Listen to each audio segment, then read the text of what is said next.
وسلم کے کلام کو کہتے ہیں، اور حدیث نبی علیہ السلام کے بولے ہوئے الفاظ کو کہتے ہیں۔ آپ کے اقوال کا نام حدیث ہے، اور حدیث کیا ہے؟ ما ینطق عن الہوی۔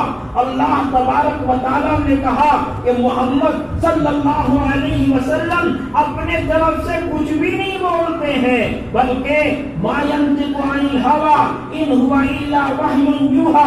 اللہ رب العزت کے طرف سے جب وحی ہوتی ہے، محمد صلی اللہ علیہ وسلم بولتے ہیں، نبی علیہ السلام بولتے ہیں، حضور علیہ السلام بولتے ہیں۔ تو رسول پاک صلی اللہ علیہ وسلم کا بھی جو کلام ہے، جو حدیث ہے، یہ بھی وحی ہے۔ علماء نے دو حصوں میں وحی کو تقسیم کیا، ایک ہے وحی مطلوع اور دوسرا ہے وحی غیر مطلوع۔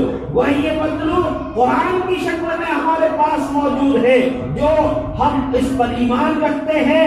قرآن کی 6666 آیات یہ سب آسمان سے نازل ہوئے، اور جناب محمد رسول اللہ صلی اللہ علیہ وسلم پر جس طریقے سے قرآن نازل ہوا، وہ اسی انداز میں ہمارے پاس محفوظ اور معلوم موجود ہے۔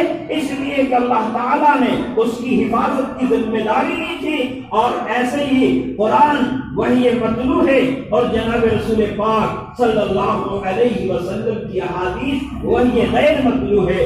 ہر ایک فرد اس کی تلاوت پر قادر نہیں ہوتا، اور ہر ایک فرد کو اس کی تلاوت کا حکم بھی نہیں ہے۔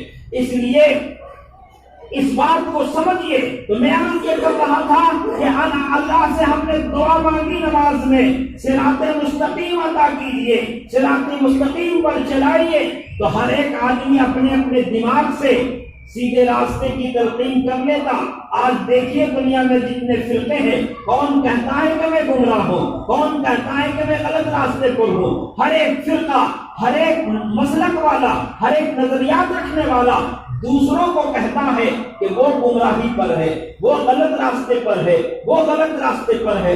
اللہ تعالیٰ نے فرمایا کہ نہیں، جو راستہ تم طلب کر رہے ہو اس راستے کی نشاندہی میں پہلے کر دیتا ہوں۔ اللہ نے فرمایا کہ تم جن کا راستہ مانگتے ہو وہ کون سا راستہ ہے؟ ہمیں بتایا گیا کہ ہم مانگیں انعمت علیہم، ان لوگوں کا راستہ عطا کیجیے جن پر تو نے پروردگار انعام کیا ہے، جو انعام یافتہ لوگ ہیں، تیرے دربار سے جن کو انعام ایوارڈ مل چکا ہے، ان راستوں پر ہمیں چلائیے۔ تو وہ راستہ کون سا ہے؟ نبیین کا راستہ، صدیقین کا راستہ، شہداء کا راستہ اور صالحین کا راستہ ہے۔ یہ وہ راستے ہیں جو ہدایت پر گامزن ہیں۔ اس راستے پر جو لوگ چلیں گے وہ ہدایت کو پا جائیں گے، اور جو ان راستوں سے ہٹ جائیں گے گویا وہ طاغوت کی پیروی کرنے والے ہیں، شیطان کی پیروی کرنے والے ہیں۔ اور جن لوگوں نے شیطان کو چھوڑ کر رحمان کو پکڑا تو گویا وہ مضبوط سہارا ڈھونڈ لیا ہے، اور جن لوگوں نے ان سہاروں سے اپنے آپ کو چھڑا لیا تو وہ لوگ گویا بھٹک گئے، اور کمزور سہارے ان کے پاس ہیں۔ وہ تو ایک آندھی کا جھونکا آئے گا اور وہ ڈوب جائیں گے، ختم ہو جائیں گے۔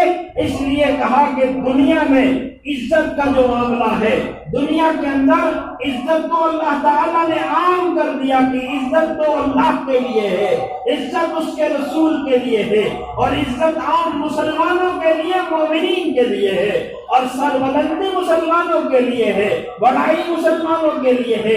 لیکن شرط ہے کہ تم مومن کامل بنو، مسلمان کامل بنو، اور سچے معنوں میں ایمان کامل والے بن جاؤ، تمہیں سربلندی عطا ہو جائے گی، تمہیں عزت مل جائے گی۔ اور جو لوگ بن کر کے دکھائے، جن لوگوں نے ایسا کیا، اللہ رب العزت نے دنیا میں ان کو سربلند کیا، آخرت میں ان کو سربلند کیا۔ اس لیے میرے بزرگوں، میرے بھائیوں، یہ دین ہے جو دین دلوں پہ اثر کرتا ہے، یہ دل سے قبول کرنے والا دین ہے۔ ہم دلوں میں اس کو بسائیں گے، اور جب دل میں وہ بس جائے گا تو اعضاء جوارے سے وہ ظاہر ہو جائے گا، اعضاء اور جوارے سے وہ ظاہر ہو جائے گا۔ اور بہت انٹرنیٹ، بہت رسالے، تمام چیزوں کے بعد کریکٹر ہمارے پاس نہیں ہے، کردار ہمارے پاس نہیں ہے، ہم ہیرو اور ماڈل پیش نہیں کر پا رہے ہیں۔ کیوں؟ اسلام کی تبلیغ کے لیے اتنے سادھن اور اتنی چیزیں دستیاب ہیں، اس کے بعد اسلام والوں کے پاس نہیں آ رہا ہے. کیا وجہ ہے؟ ایک موقع پر حضرت علامہ سید سلیمان ندوی رحمہ اللہ علیہ اور ہندوستان کے بہت بڑے کوی ربندر ناتھ ٹیگور، یہ دونوں ایک سفر پر جا رہے تھے. ایک آدمی آیا، اس نے سوال کیا کہ مولانا، ہم نے اسلام کو پڑھا، اسلام جس تیزی کے ساتھ محمد صاحب کے زمانے میں پھیلا تھا، آج اسلام تیزی کے ساتھ نہیں پھیل رہا ہے، جبکہ اس زمانے میں اسلام کو سمجھنا اور اسلام کے لیے تبلیغ کے جو دروازے تھے وہ بہت مسدود تھے، کوئی بہت ذرائع نہیں تھے، وسائل نہیں تھے، اور آج وسائل اور ذرائع تو بہت ہیں. تو مولانا نے پنڈت جی کی طرف، وہ شاعر صاحب کی طرف اشارہ کیا کہ آپ اس کا جواب مرحمت فرما دیں، آپ اس کا جواب دے دیں. تو پنڈت جی نے جو جواب دیا وہ اصل سننے کے لائق ہے. ربندر ناتھ ٹیگور نے کہا کہ اصل اس زمانے میں اسلام تیزی سے اس لیے پھیلا کہ اسلام کی تحقیق کے لیے لائبریریوں میں اور پستکالیہ میں جانے کی ضرورت نہیں تھی. اسلام اس وقت لوگوں کے کردار میں موجود تھا، لوگوں کے کیریکٹر میں موجود تھا، چال چلن میں موجود تھا. اور آج اسلام کو سمجھنے کے لیے بہت کتابوں کو کھنگالنے کی ضرورت ہے. قرآن کو پڑھے گا، محمد صلی اللہ علیہ وسلم کی جیونی اور آپ کی زندگی کو، آپ کی حیات کو جب ایک آدمی پڑھتا ہے، اسلام کے تاریخ کا مطالعہ کرتا ہے، لٹریچر کا مطالعہ کرتا ہے، تو بہت مدت کے بعد اس نتیجے پر پہنچتا ہے کہ یہ دین انسانوں کے لیے ہے، یہ دین حق اور سچ ہے، اسے قبول کر لینا چاہیے اور اس کو فالو کرنا چاہیے. لیکن اس زمانے میں اسلام کو سمجھنے کے لیے ایک آدمی بس 5 منٹ یا 2 منٹ کسی مسلمان کو سر سے پاؤں تک دیکھ لیتا تھا، اس کو سمجھ میں آ جاتا تھا کہ یہ اسلام ہے. اسلام ہائی اسلام تیرے چاہنے والے نہ رہے، تو جن کا چاند تھا افسوس وہ حالے نہ رہے. اس لیے ہمیں قرآن یہ دعوت دیتا ہے، اللہ کے نبی صلی اللہ علیہ وسلم کے فرامین ہمیں یہ دعوت دے رہے ہیں، اے مسلمانوں اپنے آپ کو بیدار کرو اور ہدایت کے راستے پر چلو، اللہ اس کے رسول کی فرما برداری کرو اور طاغوت کی پیروی نہ کرو، شیطان کے نقش قدم پہ نہ چلو. یا ایھا الذین آمنوا ادخلوا فی السلم کافہ ولا تتبعوا خطوات الشیطان انہ لکم عدو مبین. اے ایمان والو، اسلام میں پورے طور پر داخل ہو جاؤ اور شیطان کے نقش قدم پہ نہ چلو. بلا شبہ شیطان انسان کا کھلا ہوا دشمن ہے، جو کھلا ہوا دشمن ہے اس سے ہم دشمنی کریں اور شیطان کے خلاف رحمان کی پیروی کریں، رحمان کے پیغمبر حضرت محمد رسول اللہ صلی اللہ علیہ وسلم کی پیروی کریں.